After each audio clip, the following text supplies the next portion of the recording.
Essa história narra a vida de uma socióloga que tinha como meta ensinar o ódio na faculdade, mas acabou encontrando o amor onde menos esperava. Se você gosta de histórias milagrosas e de se emocionar, curta, compartilhe e se inscreva em nosso canal, para não perder as próximas histórias.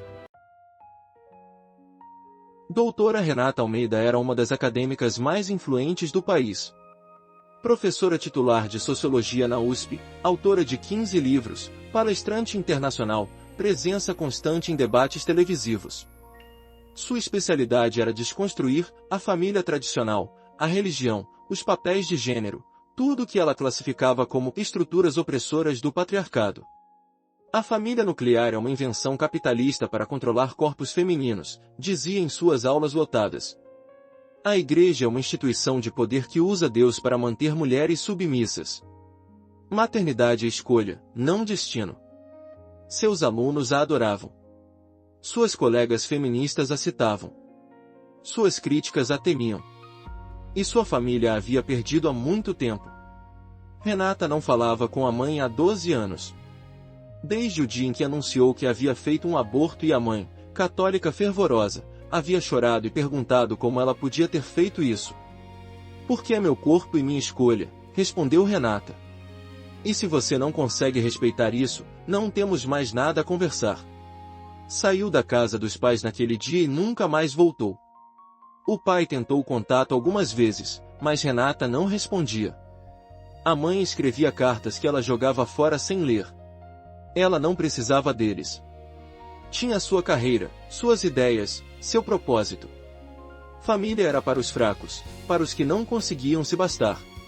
Pelo menos era o que ela acreditava. Até o dia em que recebeu a ligação. Doutora Renata? É do Hospital das Clínicas. Sua mãe está internada. Câncer em estágio terminal. Ela pediu para ver a senhora. Renata desligou o telefone e ficou olhando para a parede por longos minutos. Câncer terminal. A mulher que ela havia odiado por 12 anos estava morrendo. E queria vê-la. A primeira reação foi recusar. Por que iria? O que tinha a dizer para aquela mulher que representava tudo o que ela havia passado a vida combatendo?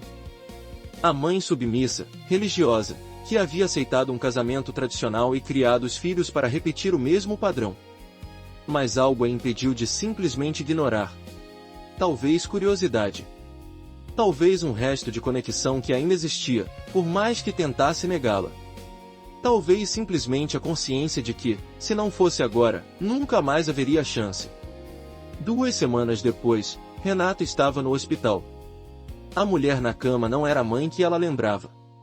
Dona Helena havia sempre sido robusta, enérgica, uma força da natureza que comandava a casa com uma mistura de amor e firmeza. A mulher diante de Renata era um esqueleto coberto de pele, cabelos ralos, olhos fundos, mas ainda brilhantes. Ainda vivos. Você veio, disse Helena, a voz um fio. Vim. Renata não sabia o que fazer. Não sabia se sentava, se abraçava, se ficava de pé. Optou por uma cadeira ao lado da cama, mantendo distância. Eu preciso te pedir perdão, disse Helena. Perdão? Pelo quê? Por ter te afastado. Por ter reagido da forma que reagi quando você me contou sobre o que fez. Eu estava errada. Renata não esperava isso. Esperava recriminações, tentativas de conversão de última hora, sermões sobre os erros que havia cometido. Você estava errada. Estava. Eu te julguei. Te condenei. E te perdi por 12 anos por causa disso. Lágrimas escorriam pelo rosto envelhecido. Eu podia ter continuado te amando mesmo discordando de você. Podia ter mantido a porta aberta. Mas deixei meu orgulho, minha rigidez, me separar da minha filha.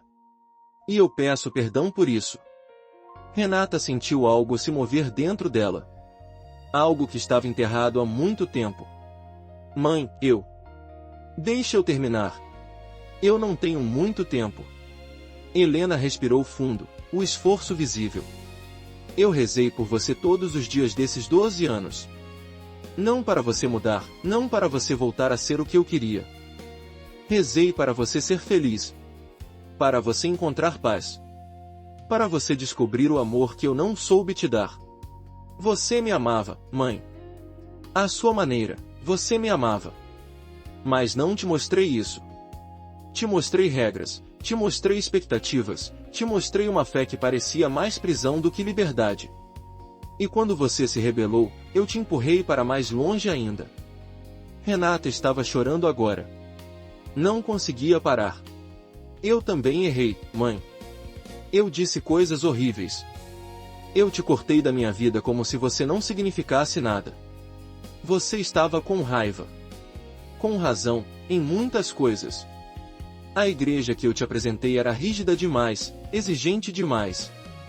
Eu era rígida demais. Mas agora, no fim, eu vejo as coisas de forma diferente. Como assim? Helena sorriu, um sorriso fraco, mas genuíno. Eu descobri que Deus não é o que eu achava que era. Não é uma lista de regras, não é um juiz esperando para condenar. É amor. Só amor. E esse amor inclui você, filha. Exatamente como você é. Com todas as escolhas que eu não entendi, com todas as ideias que me assustavam. Deus te ama. E eu também. Renata passou as 3 semanas seguintes no hospital. Cancelou aulas, cancelou palestras, cancelou tudo. Ficou ao lado da mãe, conversando, ouvindo, reconstruindo o que podia ser reconstruído no tempo que restava. E algo começou a mudar nela. Não uma conversão instantânea, não um abandono de tudo que acreditava. Mas uma abertura. Uma disposição para questionar certezas que havia tratado como absolutas. Você era tão segura de tudo, disse Helena em uma de suas últimas conversas lúcidas. Tão certa de que eu estava errada, de que a família era opressão, de que a fé era ilusão. Mas certeza demais pode ser tão perigosa quanto dúvida demais. O que você quer dizer? Que talvez nenhuma de nós tivesse toda a verdade. Talvez a verdade esteja em algum lugar entre o que eu acreditava e o que você acredita. Talvez a gente precise uma da outra para enxergar o quadro completo. Renata pensou nisso por muito tempo depois que a mãe dormiu. Helena morreu em uma manhã de terça-feira, com Renata segurando sua mão. Não houve últimas palavras dramáticas, não houve revelações de última hora. Apenas um suspiro final, um relaxamento do corpo, e a partida de uma alma que havia esperado 12 anos para se reconciliar com a filha. Renata não saiu do quarto por horas. Ficou ali, segurando a mão fria, pensando em tudo que havia perdido, em tudo que ainda podia construir. O funeral foi pequeno. Renata conhecia poucos dos presentes, a comunidade católica que a mãe frequentava, vizinhos que ela não via há décadas, parentes distantes que mal reconhecia. Mas foi na missa de 7º dia que algo aconteceu. O padre que celebrou era jovem, diferente dos padres severos que Renata lembrava da infância.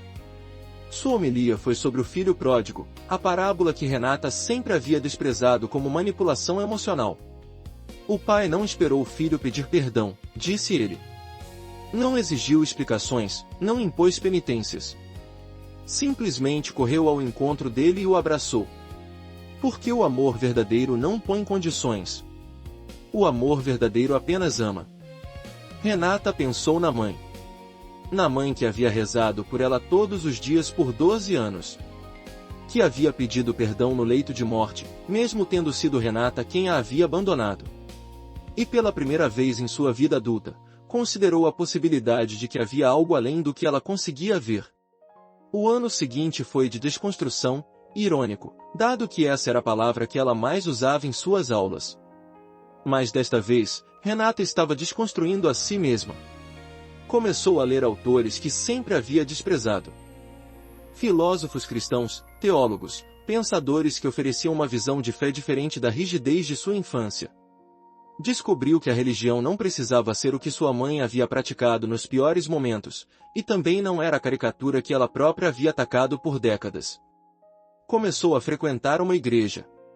Não a igreja tradicional de sua infância, mas uma comunidade diferente, acolhedora, questionadora, que aceitava suas dúvidas tanto quanto suas certezas. E começou a reexaminar suas ideias. Não abandonou o feminismo, ainda acreditava na igualdade, na dignidade das mulheres, no fim da violência e da opressão. Mas passou a ver que havia jogado fora coisas boas junto com as ruins. Que ao atacar a família tradicional, havia atacado também famílias que eram fonte de amor e sustento. Que ao desprezar a maternidade, havia desprezado mulheres que encontravam realização genuína em ser mães. Eu me tornei o que eu odiava, admitiu em uma palestra que chocou o mundo acadêmico. Tornei-me dogmática, intolerante, incapaz de ver nuances. Passei a vida criticando a igreja por impor verdades absolutas, e impus minhas próprias verdades absolutas com a mesma arrogância. A reação foi violenta. Colegas a chamaram de traidora. Ex-alunas a acusaram de ter se vendido ao patriarcado. Convites para palestras desapareceram. Seu departamento a olhava com desconfiança. Mas algo mais aconteceu também. Pessoas a procuravam. Em particular, longe dos olhos públicos. Mulheres que haviam seguido seus ensinamentos e se arrependiam. Mulheres que haviam destruído casamentos que poderiam ter sido salvos. Mulheres que haviam cortado relações com famílias e agora não sabiam como voltar. Eu achei que estava fazendo a coisa certa, disse uma delas, chorando. A senhora dizia que família era opressão, e eu acreditei. Agora meus filhos não falam comigo, meu ex-marido refez a vida, e eu estou sozinha. Renata ouviu. Abraçou. E começou a ajudar. Aos 60 anos, Renata publicou seu último livro. Não era um tratado acadêmico. Era uma autobiografia, uma confissão, um pedido de perdão público. Eu passei 30 anos ensinando ódio disfarçado de libertação, escreveu. Ensinando mulheres a destruírem o que as sustentava, a odiarem o que as amava, a se isolarem em nome de uma liberdade que era, na verdade, solidão. Eu estava errada. E escrevo este livro na esperança de desfazer pelo menos parte do mal que causei. O livro foi um escândalo no meio acadêmico. Foi também um sucesso de vendas. Milhares de mulheres viram sua própria história nas páginas. Viram seus erros, suas perdas, sua solidão. E viram também a possibilidade de mudança, de reconciliação, de volta. Renata passou os anos seguintes viajando pelo país, não mais para palestras acadêmicas, mas para encontros de reconciliação. Ajudando mulheres a refazerem os laços que haviam rompido. Ajudando famílias a se reconstruírem. E todas as manhãs, antes de qualquer compromisso, ia à missa. Não por obrigação. Por gratidão. Renata morreu aos 78 anos, cercada por uma família que ela havia passado a vida negando que precisava. O sobrinho que ela mal conhecia havia se tornado um filho para ela. Os sobrinhos netos a chamavam de vovó. A comunidade de fé que ela havia encontrado se tornou sua família espiritual. No funeral, o padre leu uma carta que ela havia deixado. Eu passei a primeira metade da minha vida fugindo de Deus e da família. Passei a segunda metade tentando voltar. Se minha história serve para alguma coisa, é para mostrar que nunca é tarde. Que as portas que achamos fechadas às vezes estão apenas encostadas. E que o amor é mais forte que qualquer ideologia, inclusive as minhas. Na lápide, as palavras que ela mesma escolheu. Fui pródiga. Fui acolhida. Fui amada.